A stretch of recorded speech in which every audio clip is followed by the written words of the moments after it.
राधा वल्लभ श्री हरिवंश। आज की सच्ची कहानी पठानकोट की रहने वाली मालती जी की है। शादी के बाद जब मालती जी ससुराल गई तो वहाँ पर पहले से ही 0 नंबर के छोटे लड्डू गोपाल की सेवा उनकी सास किया करती थी। वे उनके पुश्तैनी लड्डू गोपाल थे, ऐसा सबने बताया। मतलब कि दादी सास उनकी सेवा किया करती थी। मालती की सास भी लड्डू गोपाल की वैसे ही सेवा करती थी और भोग लगाती और पूजा पाठ करती। मालती भी सुबह नहाकर आराम से सारे घर का काम निपटाकर पूजा करती और छोटे से लड्डू गोपाल का मालती ने नाम रखा गोपी। गोपी बड़े ही प्यारे, बड़े ही सुंदर हैं। उन्हें देखकर मालती के मन में भी उनके प्रति भाव आने लगे। कुछ समय के बाद उनके मन में लड्डू गोपाल के प्रति भक्ति बढ़ने लगी। मालती की शादी को 1 साल हो गया था। अभी कोई उसको संतान सुख नहीं मिला था। एक बार मालती की माँ ने मालती से कहा, तुम्हारी सास लड्डू गोपाल की सेवा करती है, तुम लड्डू गोपाल से प्रार्थना करो कि वो तुम्हारी गोद अवश्य ही भर देंगे। सुबह की सेवा मालती की सास किया करती थी।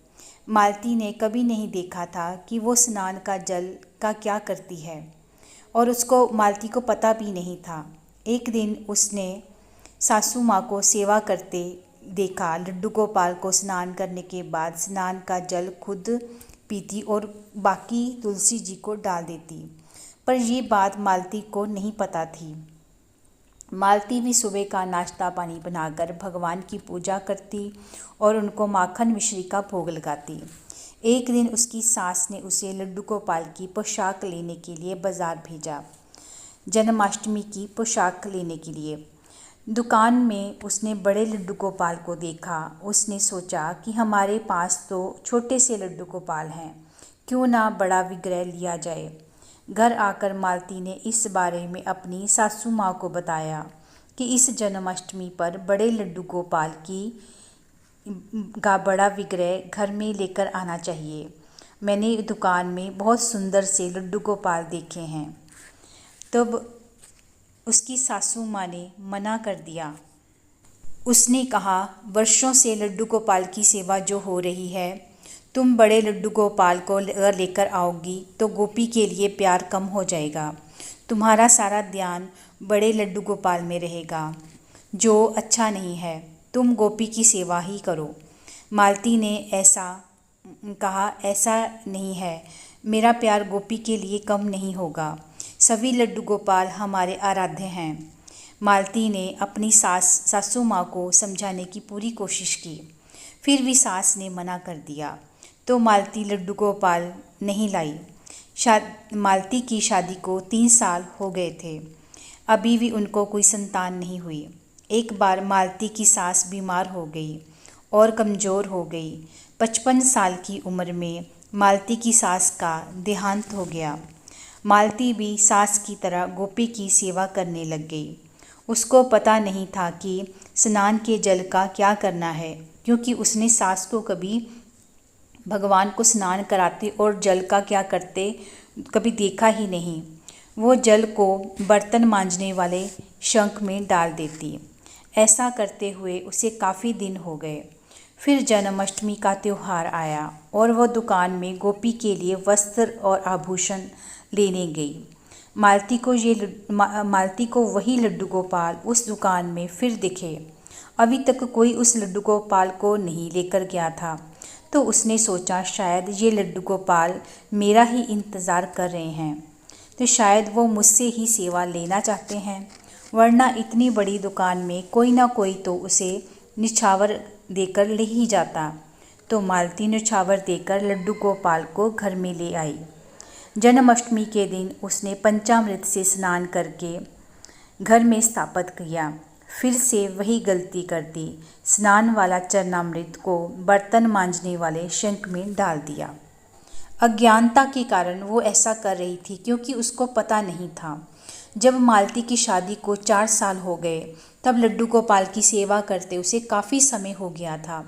भगवान की कृपा नहीं हो रही थी और ना ही कोई भगवान की अनुभूति हो रही थी, जबकि सासू माँ भगवान की अनुभूतियाँ बताती थी कि भगवान जो लीलाएं करते हैं वह बताया करती थी। मालती को लगता था कि एक दिन कि मेरे को भी अनुभव कराएंगे, उन्हें भी कभी दर्शन देंगे। मालती को लगने लगा कि सासू माँ ने कहा था दूसरे लड्डू गोपाल घर पे नहीं लाने, इसलिए गोपी शायद नाराज़ हो गए हैं, इसलिए मुझे अनुभूति नहीं हो रही। दूसरी ओर मन में इच्छा भी थी कि घर में संतान हो जाए, लेकिन वो भी इच्छा पूरी नहीं हो रही थी, पर मन को शांति नहीं मिल रही थी। छोटे लड्डू गोपाल को तो थाली में बिठाकर स्नान करा देती, पर बड़े लड्डू गोपाल जो थे वो 18 नंबर के थे। उसको सीधा शंख में बिठाकर स्नान करा देती और वस्त्र धारण करवा देती दोनों को, और छोटे लड्डू गोपाल का जल को भी शंख में डाल देती।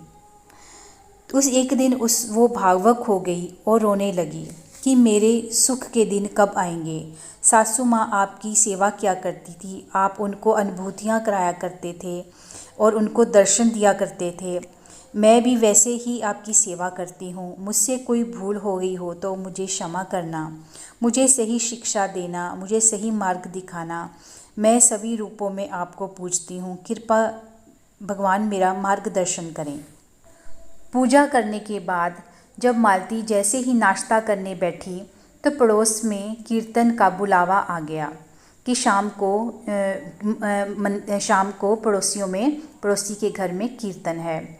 वो उसी समय नाश्ता करके 11-12 बजे अपने पड़ोसी के घर में चली गई। उस पड़ोसन का नाम था विमला। विमला ने अभी तक अपने लड्डू गोपाल को स्नान नहीं करवाया था और बहुत सी तैयारियां भी करवानी थी। उन्होंने मालती से कहा, तो मेरी सहायता कर दो, बहुत सी तैयारियां अभी करनी है, लड्डू गोपाल को भी स्नान कराना है, मुझे काफ़ी देर हो गई है। लड्डू गोपाल को उन्होंने स्नान कराया। स्नान का जल पात्र में अलग रख दिया और जो घर पर सब आए थे सबको थोड़ा थोड़ा चरणामृत दे दिया। चरणामृत मालती जी को भी दिया। मालती जी ये सब ध्यान से देख रही थी। उसने सोचा कि मैं तो लड्डू गोपाल की स्नान का जल शंख में बहा देती हूँ, क्या मुझसे पाप हो रहा था? उसने विमला देवी से पूछा, मैं तो ऐसे नहीं करती। विमला देवी ने कहा, ये ठाकुर जी का चरणामृत किसी औषधि से कम नहीं होता। कभी भी चरणामृत को नाली में नहीं बहाना चाहिए। इससे जो हम सब सेवा करते हैं उनकी सेवा करते हैं, ऐसा करने से सेवा का फल नष्ट हो जाता है, भगवान का अपमान होता है। मालती ने सोचा, मैं गलती करती थी, इसलिए मेरी सेवा स्वीकार नहीं कर रहे थे। उस दिन के बाद मालती ने ऐसे ही सेवा करना आरंभ कर दिया। ठाकुर जी ने स्वयं मालती का मार्गदर्शन किया। तब से वो भी चरणामृत पीकर और बाकी सबको चरणामृत भी देती और बाकी बचा हुआ पौधों में डाल देती। अब नियमों के अनुसार भगवान का पूजन करने लगी। फिर थोड़े समय बाद भगवान का चमत्कार हुआ। अब मालती को भगवान की अनुभूतियाँ भी होने लगी। ठाकुर जी अब मालती के साथ लीलाएं भी करने लगे।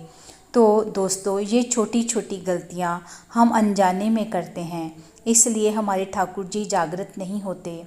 ठाकुर जी के चरणामृत से चमत्कार हुआ। मालती के घर एक सुंदर पुत्र ने जन्म लिया। अब वो चरणामृत सारे घर वालों को देती। दोस्तों, आशा है कि ये कथा आपको पसंद आई होगी। कृपया इस वीडियो को लाइक और सब्सक्राइब कीजिए। अगर अच्छी लगी हो तो अपने दोस्तों को भी शेयर कीजिए। राधे राधे।